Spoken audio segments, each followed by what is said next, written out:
That bill was introduced by our next guest, Representative Khanna of California and Representative Nancy Mace of South Carolina. And welcome to both of you. Before we dig into this, I mean, when I first heard about it, I thought this was going to be something that maybe looked at all the problems that were happening with American companies. But you're really looking at what's potentially at risk for federal agencies, correct, Ro? Correct. I mean, both are necessary, but first we have to get a handle on what is happening in our government. I mean, after the SolarWinds attack, we need to recruit the best talent into the government. And what the bill does is allow cybersecurity professionals to rotate through the different federal agencies so we have a consistent response across the government and so we can attract the best people in helping protect American security.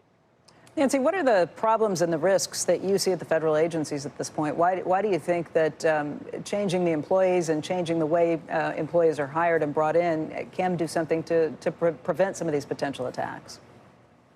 Well, with some of these most recent attacks, we're seeing that our cybersecurity is national security, whether that's the Colonial Pipeline we saw most recently in the Southeast. Just last year in 2020, there were 11 federal agencies that were targeted in a hack by hackers that were related to Russia.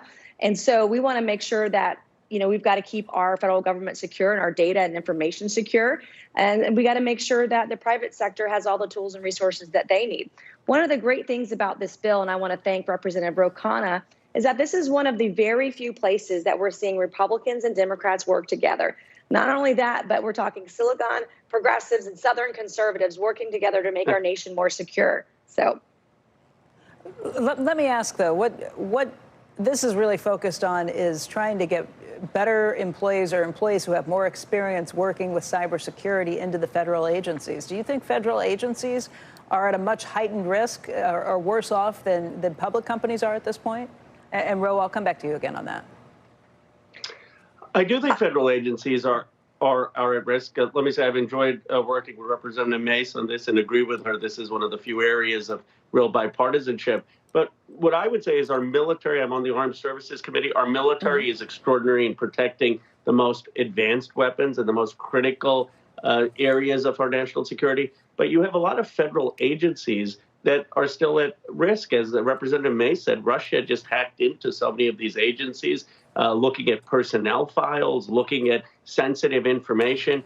And if we do not strengthen that security, we are going to be subject to continuous attacks from Russian-supported hackers, Chinese-supported hackers, Iranian-supported hackers. So this really is important to protect all of government, not just the Pentagon.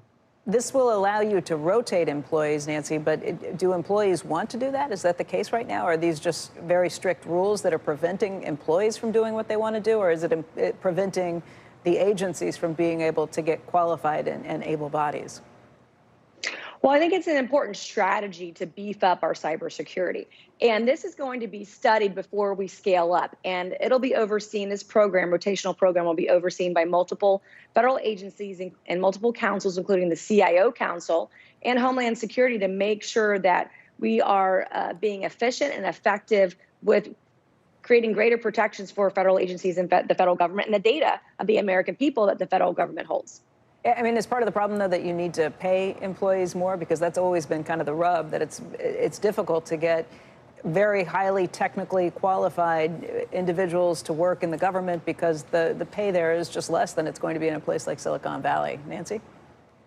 Right. Well, there are technology employees and experts all across the country, even in my home state of South Carolina. And so there is great opportunity both in the private and public sector and the federal government for these jobs and opportunity. One of the things that I do see across the board where we're talking the federal, state, or even private sector is a lack of talent. It's not so much a lack of pay, but a lack of really highly skilled, highly trained workers. And so if you're a student or a kid out there or someone in college looking at cybersecurity and computer technology, I say go all in. There is so much opportunity out there for you to grow and have a great career in it because of the threats that we see around the world against the United States.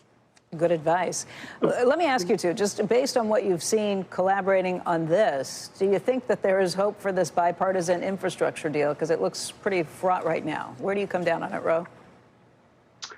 I do. Obviously, I think we have to do something on infrastructure. It's got to, in my view, include broader issues of climate, and the leaders are working on it. But there are issues of bipartisanship. I mean, obviously, there was the bipartisan deal on endless frontiers that passed the Senate in a bipartisan way to increase science and technology. I think there's more collaboration behind the scenes than people realize in Congress. That's not on the most high-profile issues, but there is collaboration, at least on the House Oversight Committee, where Representative Mace and I sit.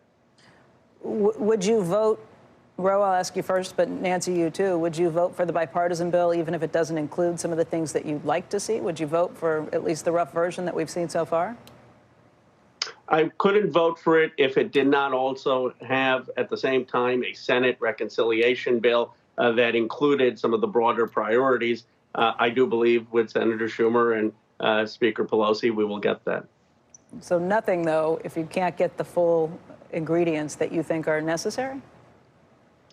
Well, I'm not saying, no, the full ingredients that I'm saying are necessary are probably more than we're going to get. But my sense is that we're going to have a bipartisan bill that passes, and we're also going to have a Democratic-only reconciliation bill that passes. And I think that we will be able to get the Democratic caucus, including critical senators, on board for both. And my sense is that the Republicans who have supported the bipartisan deal will support that part of it, but won't support the Democratic-only reconciliation bill. Mm-hmm.